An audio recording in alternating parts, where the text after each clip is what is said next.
Merci à tous pour votre présence pour aujourd'hui. On va donc commencer ce webinaire. Je m'appelle Loïs Cordia, je suis consultant manager EPM chez BIPP Consulting. Aujourd'hui, c'est ma 4e année chez BIPP Consulting. Auparavant, j'étais auditeur financier chez PricewaterhouseCoopers pendant 3 ans. Sujet du jour, donc comment gagner en performance dans votre pilotage financier avec la solution EPM GDocs qu'on vous présente aujourd'hui.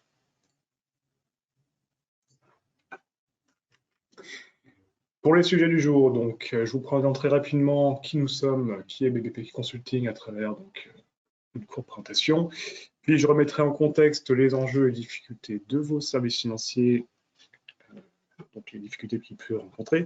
Nous verrons en même temps en quoi l'EPM est une solution assez problématique. Et enfin, vous pourrez découvrir une solution EPM telle que GDocs, que je vous présenterai donc dans cette présentation, et par le biais de la démonstration. Il y aura bien sûr du temps à la fin pour répondre à toutes vos questions. Et surtout, n'hésitez pas à tout moment de saisir vos questions ou commentaires dans le chat en ligne, on y répondra à la fin. Commençons donc tout d'abord avec la présentation de notre société. BIPP Consulting est une société de conseil et services spécialisés dans le domaine de la data. Nous existons depuis 2009 et nous avons aujourd'hui 2 agences, une historique à Lyon et une toute nouvelle à Aix-en-Provence. BIPP Consulting, c'est 25 collaborateurs, dont une grosse vingtaine de consultants sur les différentes technos de 12 partenaires. Et nous avons plus de 100 clients à travers la France, mais principalement dans le quart sud-est. Et bien parce que nous voulons effectivement être proches de nos clients et nous adapter au plus juste à leurs besoins. BIPP Consulting, c'est une équipe de collaborateurs pour vous accompagner sur 4 domaines d'expertise. Le data management pour le retraitement de vos données, la data visualisation pour la restitution de tableaux de bord d'analyse sur tous vos indicateurs clés, la data science pour vos besoins prédictifs et l'EPM, notre sujet du jour, pour vous permettre d'optimiser vos process prévisionnels en vue de les automatiser, les simplifier et les rendre plus collaboratifs, comme on va le voir juste après. Très rapidement sur nos prestations, donc pour répondre à vos problématiques, nous vous proposons 5 services. Depuis la formalisation de vos besoins, la mise en place de la solution, à la formation et au support, et bien sûr la gestion de vos projets. On s'ajuste vraiment à vos besoins et pour cela, nous sommes partenaires donc des solutions leaders du marché, dont GDocs, qu'on vous présente dès maintenant. Donc encore une fois, n'hésitez pas à poser vos questions dans le chat, on y répondra à la fin. Commençons donc avec le sujet qui nous intéresse. Et donc, parmi vous, il y a certainement des contrôles de gestion, des DAF notamment. Et parmi les enjeux de vos fonctions, on peut en citer quelques-uns, notamment d'obtenir une visibilité de la situation économique de l'organisation par le bien indicateur pour savoir ce qui va, ce qui ne va pas, de ce qui est rentable, de ce qui n'est pas rentable. Autre enjeu, prévoir et planifier le futur par l'élaboration budgétaire pour piloter votre organisation. Ça peut être également réaliser, diffuser des reportings aux différentes parties prenantes et en respectant bien sûr les règles de sécurité qui sont déterminées. Et une très importante et qu'on va voir particulièrement aujourd'hui, c'est consolider efficacement et de façon fiable les données financières de votre groupe. Tous ces enjeux se frottent des défis qui vont freiner les performances du service financier. Celui-ci va par ailleurs aussi rencontrer plusieurs difficultés dans leurs travaux. J'ai été moi-même auditeur financier et je voyais très souvent toutes les problématiques liées à la consolidation des données ou la réalisation de vos process financiers sous Excel. Et aujourd'hui, si vous êtes présent, vous devez certainement réaliser vos process sous Excel, qui reste aujourd'hui l'outil le plus utilisé au monde pour la planification. Et sans outils spécifiques pour vos travaux, vous remarquez que vous manquez de performance, notamment du fait des difficultés suivantes. Déjà, ce n'est pas simple et c'est très chronophage de consolider les données, surtout si vous avez beaucoup de filiales et que vous êtes à un niveau groupe. Vos process sous Excel peuvent devenir très complexes et devenir compliqués à maintenir, d'autant plus s'il y a une multitude de feuilles d'Excel, plusieurs formules qui s'imbriquent et du VBA qui peut se rajouter par-dessus. Encore plus souvent, eh bien, dans vos travaux, vous faites plusieurs versions de vos fichiers. Parfois, vous vous perdez dans ces versions, vous ne savez plus forcément quelle est la bonne. Donc, il y a un risque de fiabilité sur la donnée. La gestion des données sensibles, ce n'est pas forcément ce qui est mieux sous Excel, qui nous limite uniquement par la saisie d'un mot de passe. Et globalement, eh bien, les travaux collaboratifs sous Excel, ce n'est pas forcément effectivement ce qu'il y a de plus performant également. Et donc, dans votre procès budgétaire, si vous réalisez tout ça avec Excel, en prenant du recul, vous pourrez marquer que vous perdez beaucoup de temps parce que tous ces travaux redondants pourraient être automatisés aujourd'hui, qu'il y a un risque de fiabilité des données parce que vous devez réaliser souvent des contrôles a posteriori, et donc vous perdez en plus de temps. Et finalement, vous remarquez que tout ce travail pourrait être beaucoup plus fluide et collaboratif. Justement, donc, pour répondre à ces problématiques, ces enjeux, ces difficultés, eh bien, on vous présente aujourd'hui une solution EPM. Qu'est-ce que l'EPM? Eh bien, l'EPM, donc on parle de gestion des performances en français, elle se différencie de la Business Intelligence, la BI, peut-être que vous connaissez davantage. La BI, d'abord, elle va vous permettre de restituer des données, de présenter des données réelles et historiques pour les analyser et vous permettre de prendre des décisions. On va avoir donc des créations de tableaux de bord pour présenter ces données. L'EPM à côté, elle a en plus la capacité de pouvoir permettre à l'utilisateur de faire des saisies. Et donc, on va pouvoir mettre en place des process financiers et budgétaires qui vont permettre, eh bien, dans vos saisies, de pouvoir faire de la planification, des simulations et en fait, de gérer tout un tas effectivement de données prévisionnelles et de réaliser des étapes prévisionnelles. Donc, c'est en ça que l'EPM, Enterprise Performance Management, se différencie de la BI. Et si on reprend un peu le schéma précédent qu'on a vu présentant les différentes difficultés avec Excel, la solution GDocs qu'on vous présente aujourd'hui va vous permettre de fluidifier complètement vos process financiers et budgétaires, et ça autant de la conception du modèle à la planification jusqu'à la génération de vos reportings. Et l'avantage d'une telle solution aussi, c'est qu'elle permet de redistribuer la donnée qui a été stockée dans GDocs vers vos outils de BI que vous pouvez utiliser quotidiennement pour diffuser la donnée à un plus grand nombre. On peut vraiment avoir une synergie entre les deux. Voilà pour la présentation des problématiques, des enjeux financiers et l'utilité d'une solution EPM. Encore une fois, n'hésitez pas à poser vos questions dans le chat. On va donc passer à la suite de la présentation de cet outil GDocs dont nous attendons. Commençons d'abord avec la présentation de l'éditeur. Donc GDocs, c'est un éditeur allemand qui est apparu dans les années 2000. GDocs, on parle d'une solution EPM, mais elle a quand même une couche BI. On peut tout à fait faire des tableaux de bord, bien sûr. Ça ne sera jamais aussi performant qu'une solution BI qui est pleinement dédiée à ces sujets. Je pense notamment à du Power BI ou du Digdash, mais bien sûr on peut faire des tableaux de bord qui sont tout à fait performants. C'est une solution qui est disponible en cloud uniquement. Pas plus d'éditeurs, donc ils sont présents sur la plupart des pays. Ils ont aujourd'hui plus de 2500 clients à travers le monde et ils ont décidé de travailler avec un réseau de partenaires dont nous sommes certifiés. Et effectivement, il y a plus de 250 partenaires sur la planète, chez GDocs. Concrètement, GDocs, qu'est-ce que c'est? Pour faire simple, c'est un Excel avec tous ses avantages, mais sans ses inconvénients. Et donc, c'est un Excel dans lequel finalement on a rajouté une base de données dans laquelle on va stocker la donnée et la présenter dans vos rapports. Cette base de données, dans la solution GDocs, on a un processus ETL, donc d'intégration, qui va vous permettre de vous connecter à vos sources, de les retraiter et de ensuite stocker la donnée dans la database. C'est un Excel dans lequel on a rajouté une couche de sécurité et qui est vraiment bien détaillée et qui permet vraiment de limiter les droits et les fonctionnalités dans GDocs de manière très détaillée. Et c'est un Excel, finalement, une solution en tout cas qui est accessible par web et donc par mobile. Et donc, ils ont souhaité en fait ne pas remplacer la solution Excel que nous connaissons, mais de l'améliorer. Et c'est comme vous allez le voir par la suite, on va retrouver la feuille de calcul qu'on connaît bien et nous permettre, comme je le disais au tout début, avant de commencer ce webinaire, d'avoir une bonne prise en main de la solution parce qu'on retrouve nos réflexes Excel. Donc effectivement, ils ont souhaité garder tous les avantages d'Excel. Excel, qu'est-ce que c'est? Eh bien, ça reste une solution qui reste assez flexible, qui vous permet de facilement mettre en place vos process qui peuvent devenir rapidement complexes, mais en tout cas, c'est un des avantages de cette solution.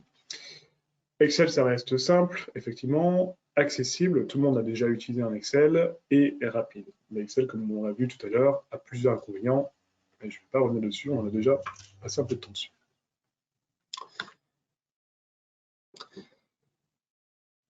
GDocs, c'est une solution effectivement pleinement intégrée avec les différentes fonctions que je vous ai présentées juste avant. On va donc pouvoir, avec l'ETL, se connecter directement à vos bases de données de vos différentes sources, donc ou différents ERP. On peut tout à fait se connecter à un SAP, un Oracle, un SQL Server ou aussi des fichiers de données. Fichiers de données que vous pouvez avoir sur un FTP, que vous pouvez mettre directement dans la solution GDocs sur l'interface ou qu'on peut récupérer sur un serveur. L'avantage également de GDocs, c'est qu'il propose une multitude de connecteurs pour se connecter directement sur vos solutions BI, par exemple. Donc, on va pouvoir avoir des échanges avec les API de ces solutions, avec, par exemple, un Power BI ou un ClickView. Et une fois que ces données sont intégrées dans la base de données, on a donc ce principe du in-memory database. En fait, les données ne sont pas présentées, celles qui sont présentées dans votre écran ne sont pas directement stockées dans votre base de données, mais directement sur la RAM, ce qui permet d'avoir des bonnes performances d'affichage. GDocs est accessible par web, comme on va le voir, et propose également un add-in Excel qui vous permet dans Excel de récupérer directement la donnée qui est stockée dans la solution.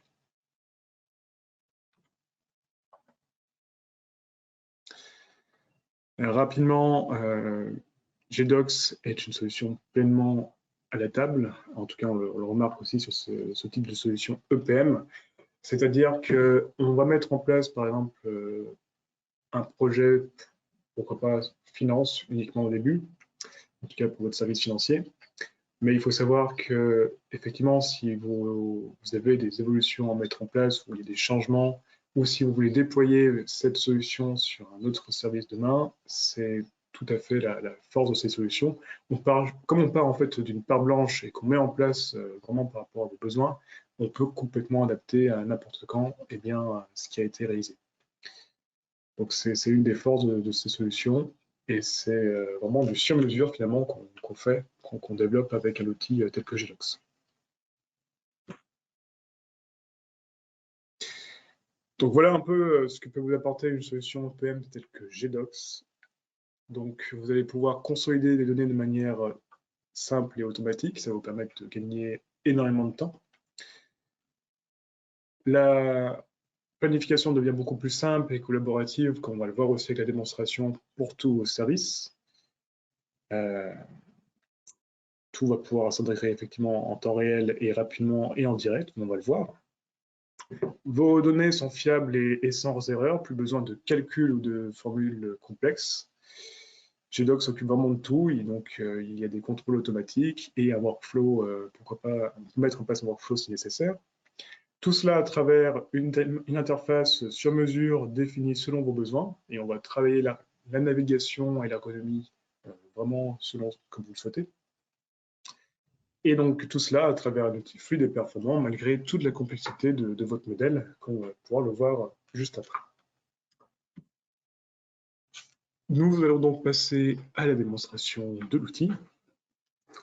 Pour changer un peu, dans ce webinaire, nous allons voir deux démonstrations, celle classique de l'éditeur et une autre un peu plus personnalisée pour nos besoins. On va donc voir à travers cette démonstration trois points importants. Le premier, comment renforcer la collaboration tout au long de vos process budgétaires. Le deuxième, ce sera comment réaliser vos reportings efficacement en quelques clics. Et le dernier, qui n'est pas des moindres, comment gagner du temps en automatisant la consolidation et le retraitement de vos données, et en particulier en mettant en avant l'ETL de GDocs, qui est une des grandes forces de cet outil, et on souhaite effectivement le mettre en avant. Je vais donc sur GDocs, comme je vous le disais, qui est accessible par web. Donc là, j'ai déjà une page ouverte, mais effectivement, il faut imaginer que je me suis connecté à travers un lien que je mets en identifiant un mot de passe, et j'ai une démo qui se présente à moi, qui est celle de l'éditeur, qui va nous permettre, comme je vous disais, de vous présenter le côté collaboratif de GDocs. Pourquoi c'est important de présenter ce mode collaboratif dans GDocs? Parce que vous allez pouvoir, demain, dans vos modèles, dans vos process budgétaires, de pouvoir impliquer un plus grand nombre de personnes. Et ça, on l'a vu chez certains de nos clients, ça a été une solution pour capter, finalement, d'amener plus précisément dans leur process, puisqu'ils ont plus impliqué directement des opérationnels qui, maintenant, font la saisie dans leur process budgétaire.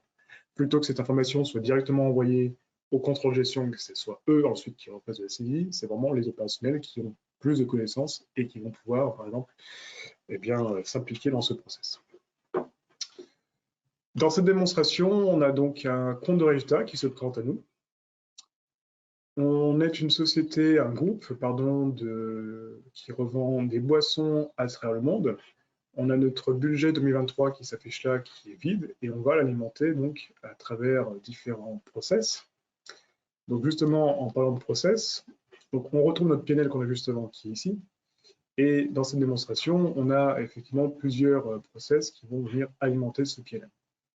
Pour la démonstration d'aujourd'hui, on va voir la définition du budget des ventes et on verra rapidement la définition d'un petit budget RH avec une personne planifiée et on verra que ces coûts remonteront directement dans le PNL en direct.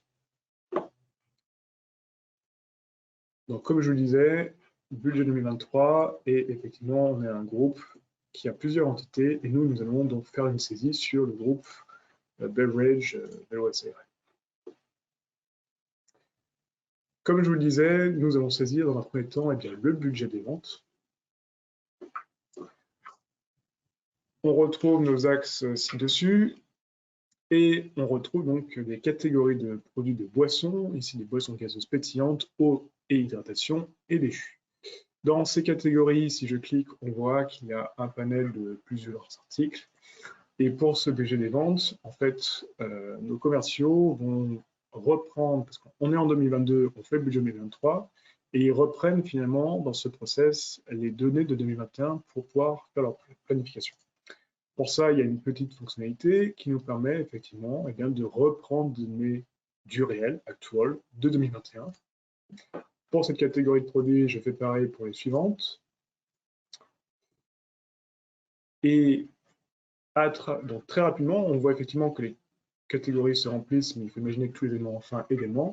Et on va pouvoir, donc en reprenant les données du réel, pouvoir ajuster notre planification et se rapprocher de ce qu'on prévoit pour l'année suivante. Pour ça, on peut tout à fait saisir des données directement dans la cellule avec la petite fonction hashtag de GDocs. On peut également utiliser des fonctions qui ont déjà été développées, c'est-à-dire par exemple d'augmenter d'un pourcentage défini. Je pourrais tout à fait le faire sur un mois en utilisant aussi le double hashtag et de renforcer de 15% mes unités. Et comme on le voit, donc, soit je saisis sur des éléments agrégés, de toute façon je suis agrégé parce que c'est une catégorie de produits et là je le fais sur l'année, soit je peux le faire à l'élément fin, c'est-à-dire sur le mois, et pourquoi pas directement sur un article. Donc là on voit effectivement qu'il y a plusieurs articles qui sont montés. Je pourrais tout à fait me dire que l'année prochaine on a un nouvel article, ou en tout cas cet article déjà existant, qui va avoir également les ventes qui vont être prévues sur cet élément. Donc je saisis, effectivement, je prévois 10 000 unités sur l'année pour cet article, pour un prix de 200 € par unité. Effectivement, ça fait un peu cher le prix de la boisson. Ne nous attendons pas sur cet indicateur. Mais comme vous le voyez, donc, en saisissant l'élément fin, GDocs calcule automatiquement sur l'élément agrégé le montant. On peut également avoir il y a une fonctionnalité qui est prévue de base par GDocs, qui est de pouvoir saisir sur des éléments agrégés, mais de quand même limiter la saisie sur les éléments fins. Par exemple, sur Avril, je ne veux pas que cette donnée bouge, on va lui dire qu'on va verrouiller cette cellule. Et peu importe l'augmentation que je vais réaliser, on était à 2299. Si j'augmente mes données, elles vont se répartir sur toutes les autres données, sauf sur le mois d'avril. Et je peux gérer ces verrous en utilisant cette fonctionnalité. Donc, comme vous le remarquez, très facile d'utilisation pour pouvoir planifier sur des articles ou sur des éléments agrégés. Et très rapidement, en fait, j'ai récupéré des données existantes que j'ai ajustées.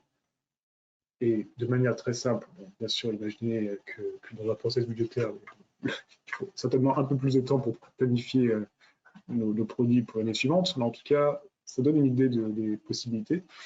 Et on a donc un budget 2023 qui a été ajusté de 26 millions 9. Et on va pouvoir retrouver donc ce budget dans notre compte de résultat qu'on voyait précédemment. Donc là, on retrouve effectivement sur le total de nos produits 26 millions 9. À savoir, c'est vrai que je n'ai pas décrit les axes sur lesquels on saisissait. Ici, il y avait un axe supplémentaire sur lequel on a saisi. On saisissait aussi sur un client. Donc là, on a saisi sur un élément agrégé qui était sur toute l'Europe. Mais on aurait pu aller sur un niveau plus fin si on le souhaitait. Donc ça, ce sont des axes analytiques qu'il faut définir en fonction de vos besoins et votre modèle. Et on pourra bien sûr effectivement mettre en place et s'adapter selon votre modèle et vos axes analytiques.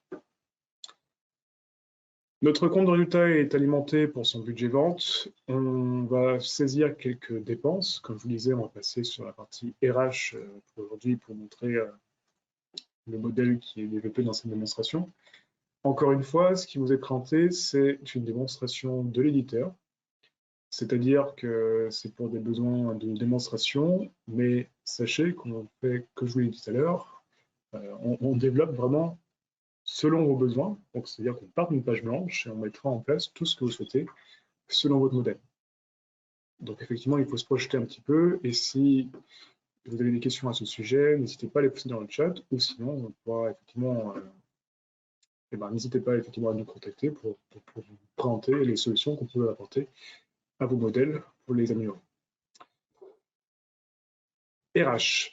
Donc, dans cet écran, on va, dans un premier temps, planifier des ressources, des personnes, avec des ETP, des effectifs. On va ensuite prévoir des salaires par rapport à ces personnes et d'autres coûts.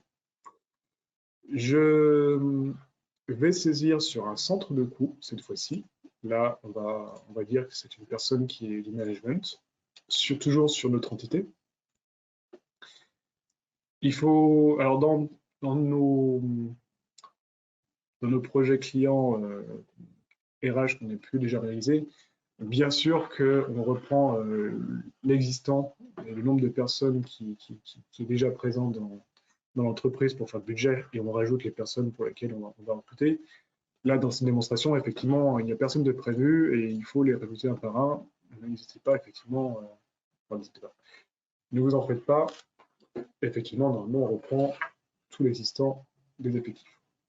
Donc, dans cette démonstration, on choisit une personne, on définit un ETP pour son arrivée. Cette personne, par exemple, va arriver en mai. Et on sait qu'elle va en fait avoir un temps partiel à partir, par exemple, de septembre. Donc, on saisit une variation d'ETP de -0,5. Donc là, GDocs gère automatiquement les petits graphiques et nous permet donc, dans un premier temps, de prévoir les ressources de notre budget. Dans l'écran suivant, on gère les salaires de ces personnes. Donc là, on retrouve celui prud'homme sur le centre de coût management. Elle est manager, on va lui mettre un bon salaire et cette personne, on estime qu'elle va avoir une augmentation de salaire en fin d'année. Allez, on va lui mettre 5% et on va lui rajouter en plus un bonus. Et vous voyez en fait en direct que GDocs calcule automatiquement par rapport aux ressources qu'on avait définies avant, eh bien, une masse salariale qui commence déjà à se définir par rapport aux ETP et aux bonus qu'on a définis ici. Et le salaire, bien sûr. Donc ça, imaginez qu'on fait donc sur plusieurs personnes et on a notre masse salariale qui commence à se construire. Et on a en plus dans cette démonstration, on pourra bien sûr faire plus d'écrans si nécessaire, un écran qui nous permet de gérer les autres coûts du personnel. c'est-à-dire, eh bien, ici, les différents organismes tels que l'assurance maladie, etc. Ici, ils sont calculés automatiquement. Alors, je n'étais pas forcément appuyé sur le bon bouton auparavant. C'est la petite flèche que j'utilise. Si, il est bon. Donc, qui vont se définir par rapport à des taux qui ont été définis en avant dans un écran de paramètres. Si c'est bien ce bouton. Donc voilà, on définit des pourcentages de répartition et GDocs en fonction de l'ETP va nous recalculer automatiquement. Et je vois que j'ai peut-être dû faire une petite erreur dans mes ressources parce qu'il n'y a pas de montant qui apparaissent. Oui, il manquait l'ETP de 1 quand elle est arrivée. Donc elle est en temps plein. Alors, faut que je m'en mette sur celui. On était sur du management, présente temps plein en mai, et elle varie effectivement 2,05 en année. Et comme ça nous permet effectivement d'avoir des données correctes. Autant sur le salaire juste après, je me disais quelque chose de bizarre, mais c'était à cause de ça. Présente à temps plein au début de son arrivée, en demi-temps plein à temps partiel sur la suite. Et on va donc avoir nos organismes qui vont se calculer automatiquement, effectivement, par rapport à l'écran de paramètres que je vous ai montré juste auparavant. Et ça, en fait, ce type d'écran supplémentaire de paramétrage ou de saisie de différentes variables, on peut le mettre à n'importe quel moment dans votre process et pour n'importe quel process. Là, on est sur l'ARH, on peut bien sûr le mettre en place sur tout autre type de modèle. Et comme ça, on peut donner la main, effectivement, à ceux qui font la planification, de gérer ces différentes variables, ces différents paramètres. On peut également dans cet écran saisir d'autres coûts, tels qu'une voiture de fonction. Et là, je vous montre effectivement la saisie qu'on peut faire sur plusieurs cellules en même temps. Il me suffit de saisir donc un montant quelconque et GDocs le rajoute automatiquement. Et on voit donc pour celui en management, on a une petite masse salariale totale de 33 187 € qui s'est calculée automatiquement. Et on va donc pouvoir retrouver ce montant-là dans notre PNL dans les dépenses administratives. Donc ce que je vous présente là, pour rappel, c'était donc comment rendre collaboratif votre process budgétaire. Et bien, il faut imaginer que là, on a fait une saisie pour le périmètre que j'avais, et on peut donner effectivement la main à toutes les licences et personnes qui auront accès à cette solution GDocs, et chacun aura donc un périmètre délimité. Moi, j'ai fait la saisie pour l'instant sur, comme je vous présentais, sur l'entité Beverage SARL, mais on pourrait effectivement limiter le périmètre à soit sur n'importe quel axe en fait. On peut imaginer qu'une personne ne réalise que des saisies sur un axe client quelconque ou que sur une entité.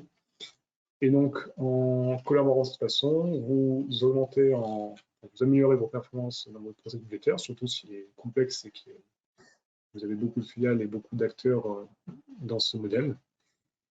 Et comme vous avez pu le voir, effectivement, vous voyez à travers la saisie autant des dépenses que des produits que tout s'agrège automatiquement et en direct dans le compte de résultat. Donc votre service financier au groupe voit au fur et à mesure l'alimentation de votre budget. Et on peut également mettre en place des workflows, effectivement, que je ne vous ai pas forcément montré juste avant, mais pour suivre cette saisie du budget. Donc là, on a un écran de suivi du workflow. On voit que effectivement les budgets n'ont pas été commencés parce que je ne les ai pas lancés, mais on peut mettre en place effectivement un suivi des différentes planifications sur votre, là ici c'est votre planification des ventes.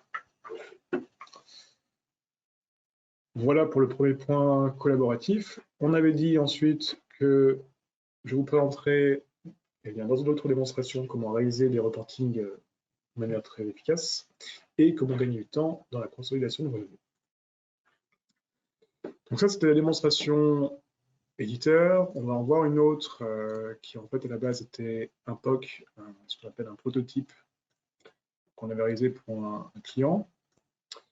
Et dans cette démonstration, c'est très simple. En fait, on va voir un compte de résultats.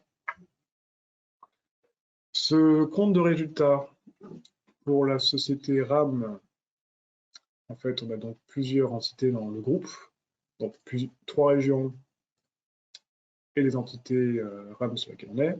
On a un compte de résultat qui se présente pour cette entité. On pourrait, par exemple, se mettre au niveau agrégé et éclater notre région pour voir les différentes entités.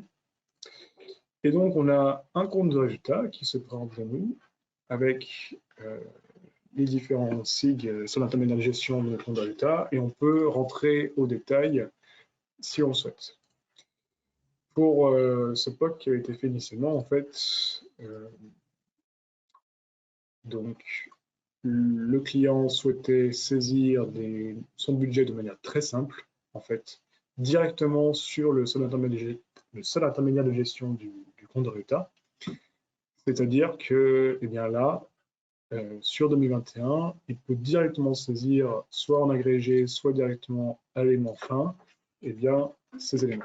Donc là, on a l'agrégation qui se fait automatiquement, et si on le souhaite, on peut, comme on l'a vu tout à l'heure, eh bien, augmenter par exemple directement un montant qui a déjà été saisi, et GDocs va le faire sur les éléments pour lesquels il y a déjà des données. Donc on retrouve nos fonctionnalités de base de saisie. Ce compte de résultat, il a été fait de cette manière-là pour éclater en entité, mais on peut le faire pour n'importe quelle façon que vous le souhaitez. On peut bien sûr le présenter de manière mensuelle si vous le souhaitez. Et ces rapports, on peut appeler ça des rapports, on va dire, qui vont être institutionnalisés parce qu'ils vont être utilisés souvent par ceux qui en ont accès, peuvent être exportés par Excel très facilement. Donc, j'exporte, il existait déjà, je le remplace mon fichier et je vais pouvoir le récupérer très rapidement. Et on voit effectivement que GDocs nous permet bien, de récupérer la donnée qu'on a vue juste auparavant. Donc, on ne peut pas effectivement redescendre dans l'élément fin dans Excel, mais en tout cas, il a exporté l'écran qui a été présenté. Si j'avais voulu voir les éléments fins, il aurait fallu d'abord les ouvrir sous GDocs. On peut exporter autant sous Excel qu'en PDF. Et si on a la ligne Excel, on peut récupérer aussi les formules qui sont directement dans le rapport. Voilà pour ce compte de résultat qui est présenté de manière tout à fait très simple finalement. Il faut savoir, donc, comme je le disais, ce sont des rapports qui sont institutionnalisés, qui sont donc fixes, on va dire, pour ceux qui ont accès. Mais si l'un de vos contrôles de gestion souhaite analyser la donnée de manière différente, il peut tout à fait faire ce qu'on appelle un rapport ad hoc dans GDocs. Donc pour ça, il va se placer en mode design. Il va pouvoir donc créer un nouveau rapport. Et vous allez voir qu'on va retrouver en mode design la feuille de calcul d'Excel qu'on apprécie tant. Dans cette feuille de calcul, c'est exactement les mêmes fonctionnalités Excel en termes de formules. Et je vais retrouver dans mon menu requête spécifique à GDocs la possibilité de créer des vues, ce que je vous disais, des rapports ad hoc. Cette interface me permet donc de récupérer mon cube compte de résultat. On va retrouver les axes de ce cube, ils sont 5. Et je vais pouvoir construire à la manière d'un tableau croisé dynamique d'un Excel, bien, mon tableau de bord que j'ai envie de créer. Donc, par exemple, j'ai envie de faire un compte de résultat mensuel, bien, je vais placer mes mois en colonne, mes comptes en ligne et le reste en en-tête. Pour les mois, je veux l'année. Alors, on peut avoir du year-to-date ou du vertigo, mais moi, je veux uniquement mon année 2021. Et je veux l'entité qu'on a vue tout à l'heure, qui s'appelait RAM. Alors, hop, ici. Et on voit donc que j'ai un rapport qui se crée automatiquement de manière très simple et je peux, encore une fois, aller à l'élément fin si je le souhaite. Et donc très rapidement, on a donc cette possibilité de créer des rapports et d'analyser la donnée si un rapport n'a pas été prévu à la base dans votre projet initial. Et donc ça vous permet aussi de pouvoir adapter et répondre à des demandes un peu spécifiques. Et on peut vraiment l'adapter à la façon d'un tableau croisé dynamique, hein, comme vous l'avez vu. Et si j'ai envie de l'adapter, de le changer, je peux tout à fait le faire. Et présenter, par exemple, eh bien, une comparaison de mon réel par rapport à mon budget. Il n'y a pas de souci. GDocs me le fait automatiquement. Et après, on peut retrouver nos fonctions classiques Excel et faire nos différences si on le souhaite. Et on retrouve bien sûr aussi nos fonctions classiques d'Excel, c'est-à-dire on peut tout à fait jouer sur la mise en forme comme on a l'habitude ou insérer, pourquoi pas, des graphiques. Alors, c'est peut-être pas la meilleure vue pour faire ça. Si je reviens sur une vue mensuelle et que je remets que le réel et je veux mes mois, par exemple, en colonne, est-ce que je peux créer un graphique très rapidement de cette manière? Certainement. Je fais le test avec vous. Voilà, on a un graphique qu'il faudrait recolorier un petit peu dans les paramètres, mais ce qui se met en place de manière très simple. Donc voilà pour la deuxième partie de cette démonstration qui était de voir comment on peut obtenir très rapidement des rapports comme vous le souhaitez. Et enfin, je vous ai parlé effectivement donc de comment gagner du temps en automatisant la consolidation et le retraitement de données. Eh bien, les données qui vous sont présentées ici, en fait, sont obtenues soit ou à travers des fichiers que vous pouvez déposer sur le serveur GDocs ou sur un serveur FTP, par exemple. Et plutôt que vous fassiez le travail que vous faites peut-être actuellement de consolider en récupérant tous vos fichiers Excel de vos différentes filiales et les agréger dans un fichier Excel, GDocs va vraiment pouvoir faire cette consolidation de manière automatique, et cela à travers l'outil ETL de GDocs. Donc là, pour cette démonstration, on n'est pas sur des fichiers qui sont déposés sur GDocs directement, mais on a une base, un serveur PostgreSQL sur lequel GDocs va se connecter.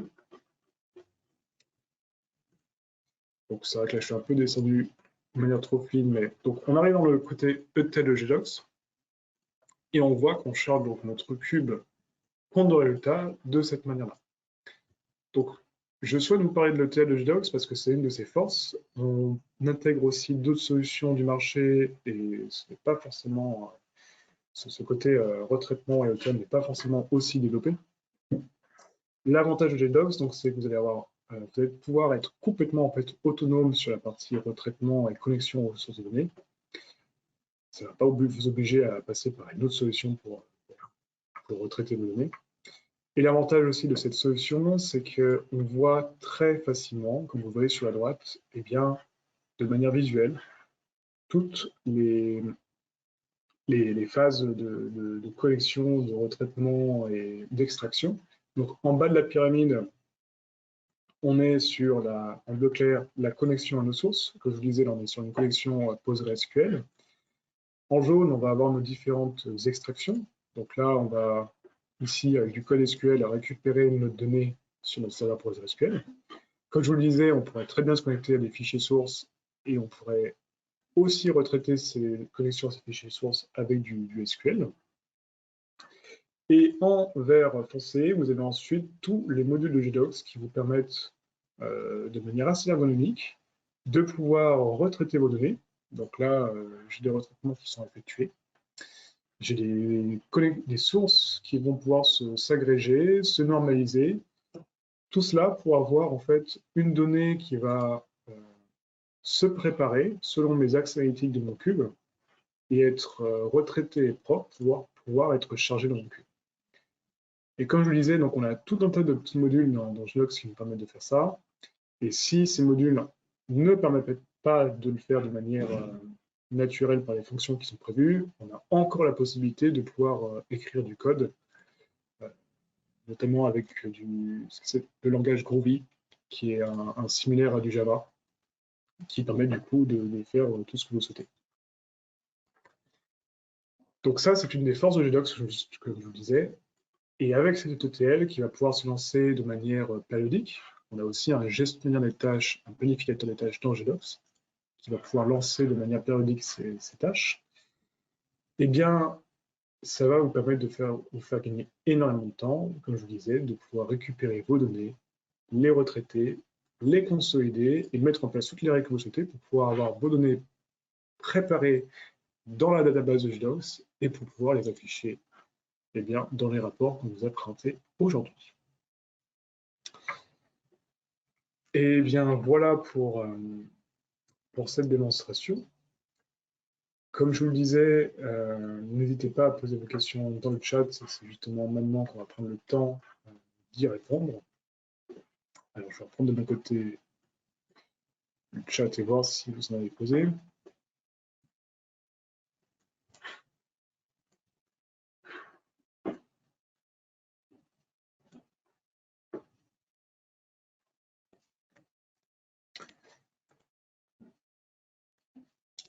En question habituelle qu'on nous pose donc fréquemment, vous pouvez peut-être vous demander eh bien, combien de temps faut-il compter pour un projet EPM.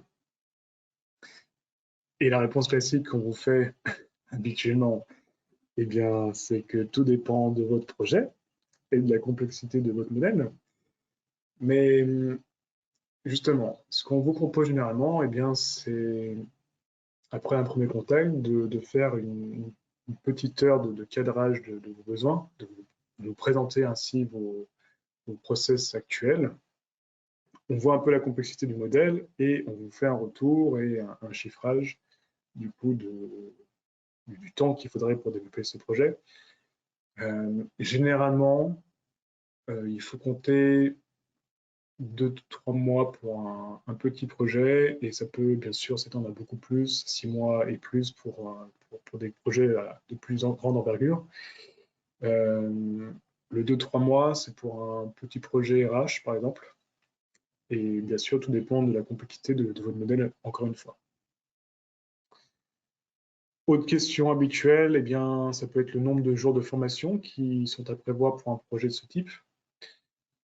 En une demi-journée, on est capable de vous former pour être autonome sur la partie design de rapport. Généralement, on l'a fait en 2 demi-journées, comme ça nous permet de vous rappeler ce qu'on a appris à la première formation. Et on peut du coup aussi réaliser vos besoins spécifiques au cours de cette formation. Comme ça vous permet de bien prendre en main la solution. Pardon.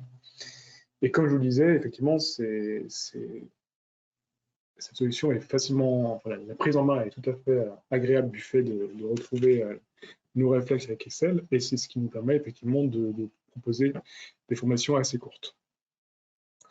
Le niveau d'autonomie obtenu, eh bien là, avec ces formations, vous serez capable de designer des rapports. Si vous souhaitez aller plus loin, vous pouvez, on vous formera du coup à ce besoin. Parmi nos clients, il y a uniquement un client qui aujourd'hui est pleinement autonome, c'est-à-dire autant sur le design des rapports que sur la modélisation, que sur eh bien, la création des tâches de retraitement dans l'hôtel de GDocs. Généralement, ce qu'on fait, c'est que vous êtes autonome sur la partie design, mais nous conservons plutôt la partie modélisation et gestion du retraitement des données. Mais comme je vous le disais, c'est en fonction du degré d'autonomie que vous souhaitez, et on sera capable de vous former si vous souhaitez aller plus loin. Dernière petite question habituelle, c'est de savoir comment quelle est la démarche qui est mise en place pour un projet de ce type, donc type EPM. Généralement, donc comme je vous disais, on fait une étape de cadrage vraiment assez rapide. Ensuite, pour vous prouver que la solution peut répondre à vos besoins, en tout cas qu'elle est pertinente par rapport à vos besoins, on vous propose de mettre en place un POC, un Proof of Concept, un prototype, sur la base du coup d'un d'un de vos jeux de données. On réalise ce prototype et donc vous confirmez la pertinence de ce prototype et on ne jette pas généralement ce prototype, on l'industrialise et on l'améliore. Comme ça, on a une base qui sera réutilisable pour la suite du projet.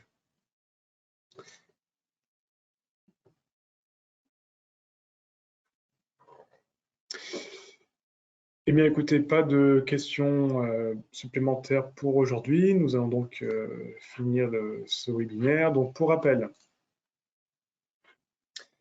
vous pouvez retrouver tous nos webinaires sur la chaîne YouTube qui s'affiche devant votre écran, donc @BIPP Consulting. Notre dernier sur le thème de l'EPM, c'était sur les RH, les ressources humaines, la planification RH. Comment simuler une masse réelle, on l'a vu très rapidement aujourd'hui, mais il me semble qu'on avait présenté aussi une autre démonstration à ce sujet. N'hésitez pas à contacter donc notre équipe qui est là pour vous accompagner, donc moi-même avec les coordonnées qui s'affichent à votre écran. Vous pouvez aussi contacter directement notre commercial, donc ingénieur d'affaires Thomas Bonnier, ou notre directeur. Toutes les coordonnées sont présentes ici. Eh bien, écoutez, je vous remercie vivement de votre présence